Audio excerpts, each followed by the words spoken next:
Number 10. Rich Pete.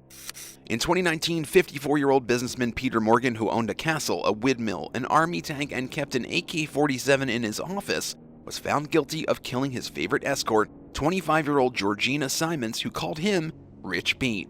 Morgan paid the former burlesque dancer and single mom around $12,500 a month to be his exclusive mistress after suffering a depressing midlife crisis. Their arrangement collapsed when Morgan became obsessive and controlling. He reduced Georgina's allowance when she stopped answering his calls. He even bugged her home because he was convinced she was trying to blackmail him. And she was. Georgina threatened to show the multimillionaire's wife intimate photos of him with her and other sugar babies. She also threatened to tell Morgan's family how she had met him if he didn't go along with her demands. This was enough to push Morgan over the edge. He strangled Georgina to death with twine at her bungalow in Leon Martin, South Wales. Her legs were bound with tape to fit in the trunk of his white Porsche Cayenne, which he used to transport her to a forested area close to his castle. Georgina was reported missing after failing to pick up her daughter from school. Police soon discovered her body, and their investigation led them to Peter Morgan. He was taken into custody but released on bond. Not being able to handle what he had done, Morgan took his own life. Number 9. Arm Candy. In 2019, Russian Instagram influencer Ekaterina Karaglonova had the world at her feet as a travel blogger with thousands of followers watching her fabulous life. But her life was cut short when her landlord discovered her body stuffed inside a suitcase with her throat slit in a Moscow apartment.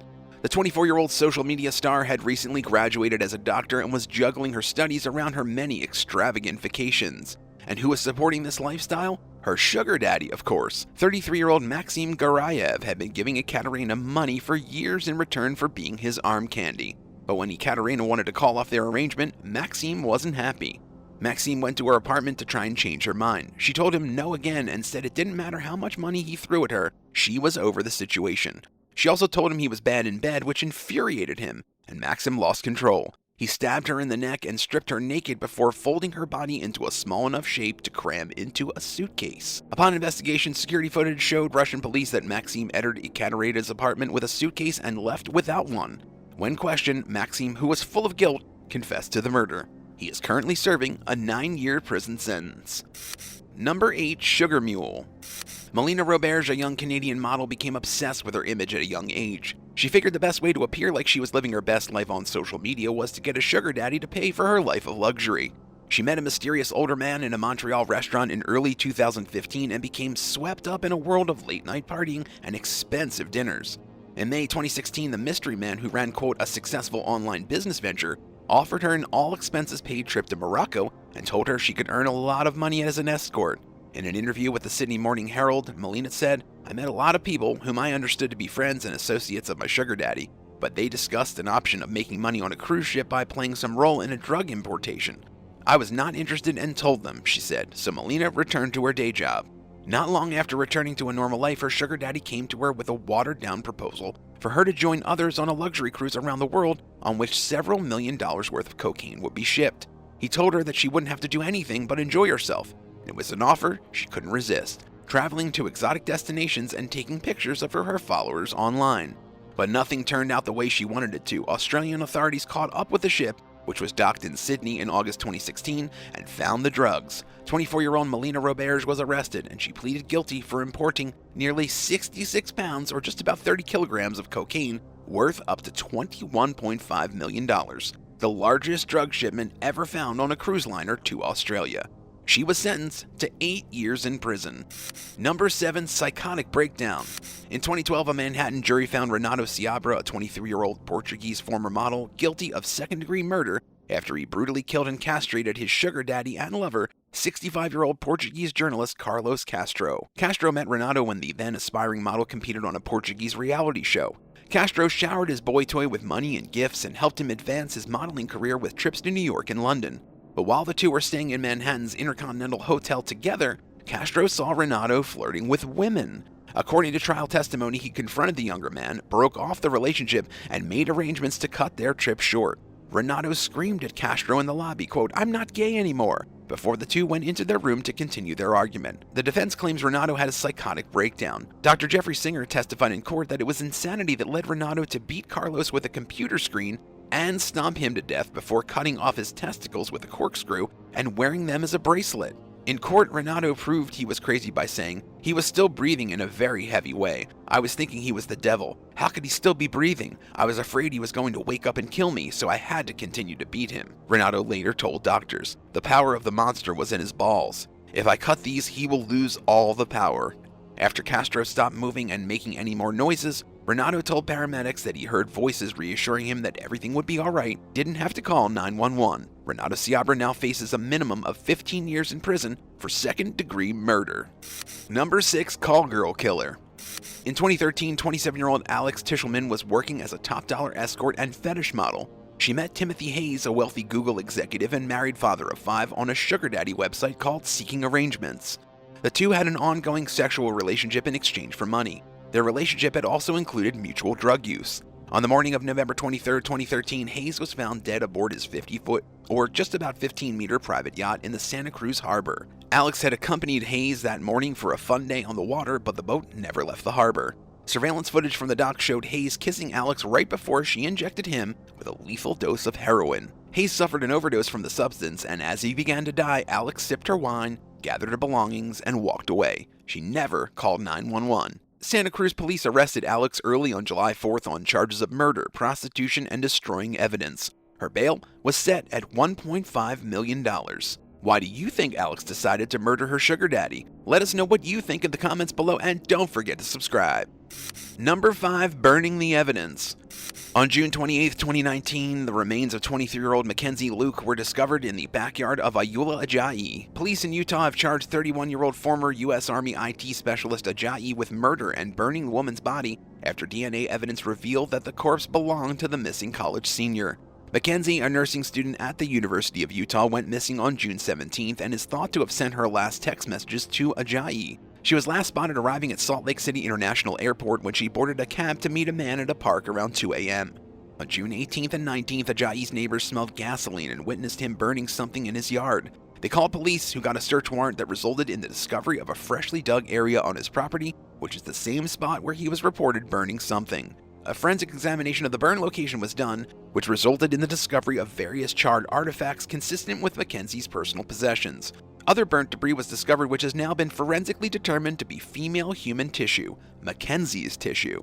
Mackenzie reportedly used online dating to find sugar daddies over the age of 35 and recently bragged to her girlfriends about 2 such relationships before she was killed. She also offered advice to other aspiring sugar babies in a post made 3 months prior to a private Facebook group, posting that she had some experience in seeking arrangements online.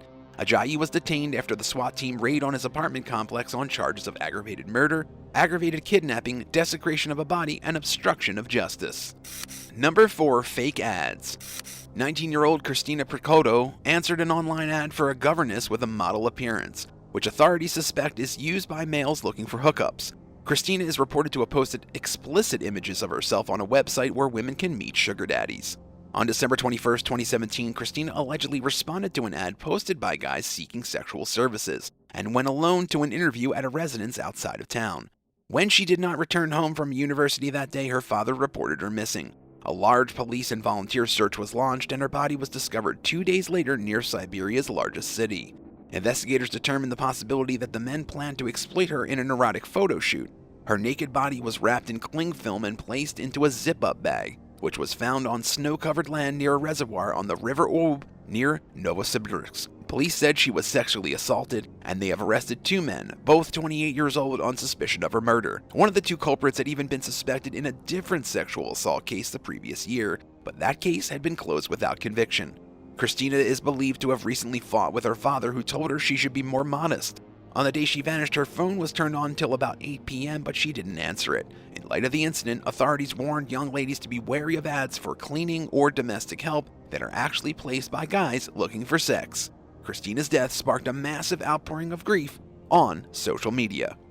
Number 3 Toxic Sugar Baby. 34-year-old Jennifer Morrissey testified for the first time on January 24, 2019 in her trial for allegedly killing her sugar daddy, Michael McNew. McNew was shot dead in August 2017 at his Washington Crossing home, according to the Philadelphia Inquirer. Prosecutors stated in opening arguments that Jennifer was taken care of by the pharmaceutical executive, but the relationship began to deteriorate after 4 years together. The duo, who met at a strip club where Jennifer worked, apparently fought via text messages in the hours before McNew's murder. McNew threatened to shoot his lover in the conversations, and Jennifer responded by saying that she would gut him as if she was field dressing a deer.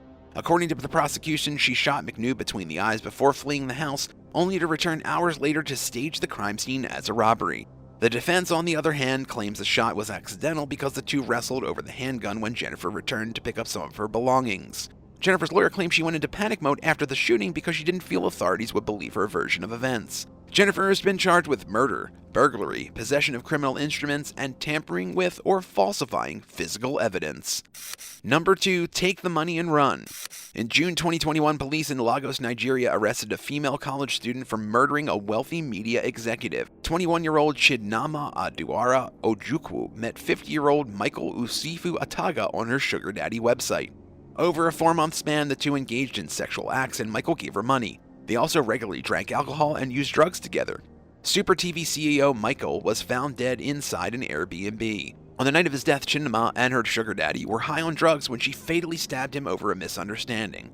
The misunderstanding was that Michael demanded she sleep with him, but she was tired and didn't want to. Chidinma claims that she attempted to leave, but Michael had locked the door and hid the key. He pulled her back and the struggle ensued. That's when she grabbed a kitchen knife and stabbed him several times. Self-defense would have been an easy out for Chidinma had she not left the Airbnb love nest and stolen Michael's wallet. She went to an ATM and withdrew a large sum of money from his account before she went on the run. Police arrested her 9 days later at her parents' house. Police believe Chidinma conspired with accomplices to kill the wealthy suspect and rob him. The other suspects are still at large. Number 1, Death Note. In December 2018, Lydia Dupra posted a photo of herself with the deceased man, telling her followers that she wished he'd never met him. The description of the image read that her sugar daddy, Brad, had died exactly 1 year ago. He was 47 years old when he died of a heart attack and untreated diabetes. She had an extremely toxic relationship with him and ultimately wished she had never met him. She went on to say that he was so nasty that she had trouble recalling a positive memory of him. She continued to state that he purchased her first pair of Louboutins, her first Birkin, and her one and only racing horse. Lydia, also known as the Home Mentor, went on to say that Brad had removed her from his will before his death.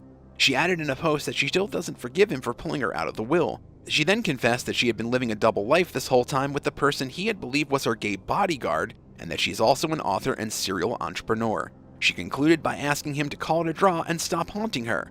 The post went viral on Instagram, receiving over 10,000 likes and nearly 2,000 comments. Thanks for watching. Would you ever consider being a sugar baby after hearing these stories? Tell us in the comments below and don't forget to subscribe. See you next time on The Bad Badger.